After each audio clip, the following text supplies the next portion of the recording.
Imagine uma planície vasta coberta por rios, lagos e canais, onde milhões de pessoas vivem há gerações.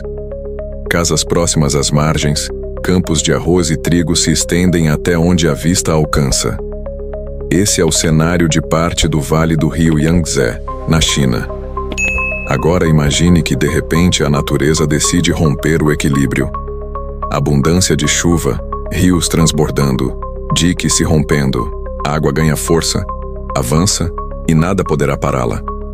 Em 1931, um desses momentos se tornou a maior catástrofe natural já registrada na história da humanidade, ou ao menos, uma das mais devastadoras. A catástrofe começa bem antes da água invadir as casas. Entre 1928 e 1930, a China enfrentou uma seca severa. O solo ficou firme, seco, resistente. O inverno rigoroso de 1930 deixou grandes depósitos de neve e gelo nas montanhas do oeste. Quando a primavera de 1931 chegou, o derretimento acelerado trouxe rios de água para o sistema dos grandes rios chineses. Em seguida, veio o verão, e com ele chuvas torrenciais, tempestades, ciclones que atingiram taxas muito acima da média. Em julho daquele ano, por exemplo, foram 9 ciclones na região, contra uma média anual de 2. Essas chuvas persistiram e se acumularam, incapazes de se escoar completamente. Um desastre estava se formando silenciosamente. Quando os rios, o Yangtze, o rio Huai e outros afluentes, começaram a subir, os diques tradicionais, as barreiras que as comunidades usavam há décadas, foram incapazes de conter o volume. Lagos conectados aos rios, áreas de várzea, canais de drenagem, todos foram sobrecarregados. No auge da enchente, estimativas apontam que a área inundada atingiu cerca de 180 mil km², uma área equivalente ao tamanho da Inglaterra ou a soma de vários estados norte-americanos juntos. Cidades inteiras ficaram sob a água, em muitos casos cobertas por metros de profundidade. Imagine famílias inteiras abandonando suas casas, levando apenas o que podiam carregar. As águas invadindo o interior das moradias, arrastando móveis, animais, veículos, destruindo plantações, destruindo vidas. Em 25 de agosto de 1931, um dique no lago de Gaoyu rompeu, liberando uma massa de água que atingiu milhares de pessoas na noite, quando muitos dormiam. A estimativa para as mortes diretas e indiretas varia muito, entre centenas de milhares a até 4 milhões de pessoas. Mesmo os números mais conservadores falam de pelo menos 422 mil mortos só nas porções mais bem documentadas. A magnitude desse desastre ultrapassa qualquer outro evento natural isolado no século XX. Mas o que torna esse evento tão marcante não é apenas o número de vidas perdidas ou a superfície inundada, mas a combinação de fatores: as enchentes, a fome que se seguiu às doenças que se espalharam em meio a refúgios improvisados, a economia que entrou em colapso. Os campos cultivados, arroz, trigo, milho, foram submersos por tanto tempo que não puderam produzir. A destruição das colheitas significou que depois da água, veio a seca da comida, a fome, o desespero. Pessoas abrigadas em palafitas ou em partes secas da cidade lutavam para sobreviver em meio à água estagnada, mosquitos, doenças. A infraestrutura de saneamento desmoronou. As populações ficaram vulneráveis à cólera, malária, disenteria. A água era tanto o agente da destruição quanto do contágio. Além disso, o impacto social e econômico foi gigantesco.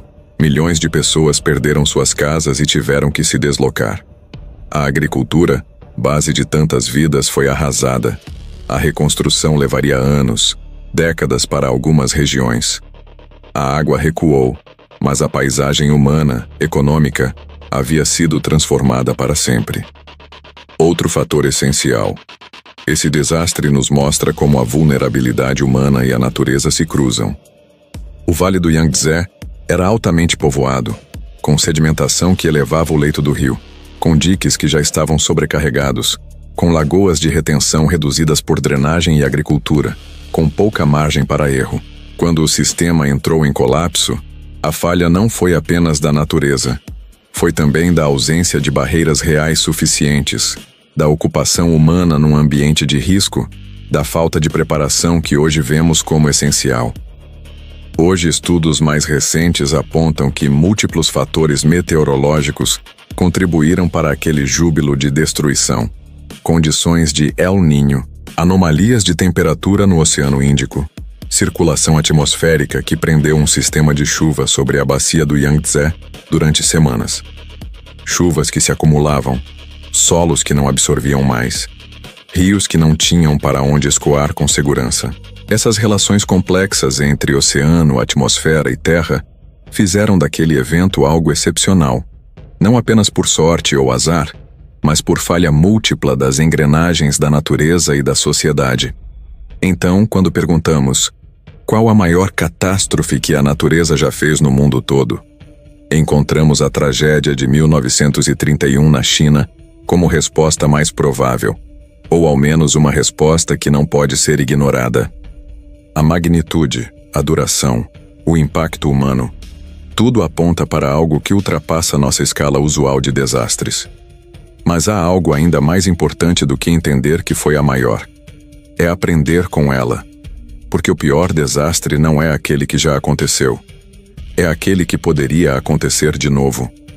E em tempos de mudança climática, urbanização acelerada e pressão sobre ecossistemas, a história de 1931 nos serve como aviso. Preparação importa. Sistemas de alerta importam. Infraestrutura resiliente importa. Ocupação responsável e respeito à natureza importam. Não deixe que essa história fique apenas como estatística. Deixe que ela se transforme em motivação. Em cada plano de evacuação, em cada barragem bem projetada, em cada comunidade informada, reside a diferença entre milhares de vidas salvas ou perdidas. A natureza talvez não faça escolhas, mas nós podemos e devemos fazer nossa parte para minimizar o preço que pagamos quando o equilíbrio se quebra. A tragédia de 1931 é, em muitos sentidos, um dos capítulos mais sombrios da história humana com o planeta, mas pode também ser um dos capítulos que nos alerta, que muda, que transforma. Se gostou do vídeo, inscreva-se e ative as notificações para não perder os próximos.